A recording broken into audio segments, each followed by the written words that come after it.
What is the most disgusting thing you have ever done that you took pleasure in? My wife and I had two wonderful daughters, 13 and 10, and a pretty healthy relationship. At some point things started to appear off. She got very clingy to her phone all of a sudden, made sure to delete the saved password feature on our common PC, stated having phone calls that suddenly ended when I came into the room.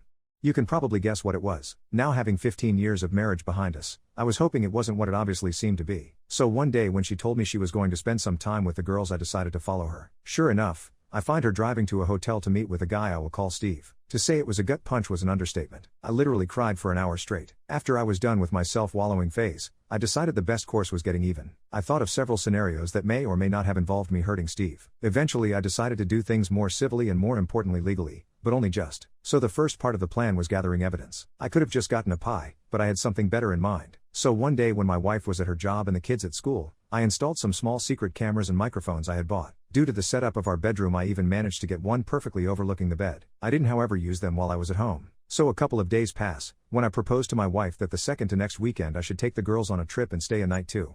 I more often than not was the one cooking. I took a far more active role in raising the girls and showed them a lot more patience and attention. She was usually busy working or drinking, so me going alone with the girls on a trip wasn't that weird. So 2 weeks pass, in which time I get my affairs in order and contact a lawyer to write up a separation agreement that would involve me keeping residents in custody.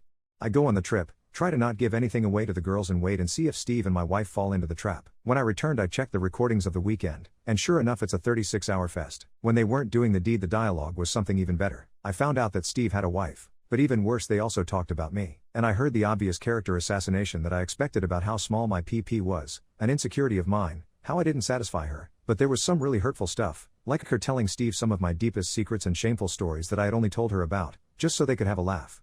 She even told him about my dope story and how I attempted to take my life when I was 16. So at this point I didn't have any doubts on what to do. The next day when the kids left, but before my wife left, I confronted her with the video and told her that either she signs the separation agreement and leaves the house, or the girls are going to receive an in-depth explanation of all the positions in which mommy cheated on daddy. I wasn't going to do that. Just to be clear, I love my daughters too much, but I put the threat there and she was too emotional to realize my bluff.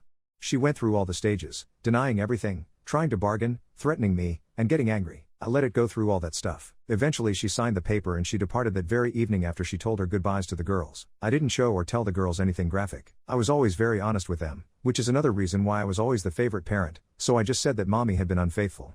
The younger took some time figuring it out, but that was made up by my older getting mightily upset. She had just gotten her first boyfriend, as I'm not sure the term really applies at that age, but she knew enough of the world to get mad big time.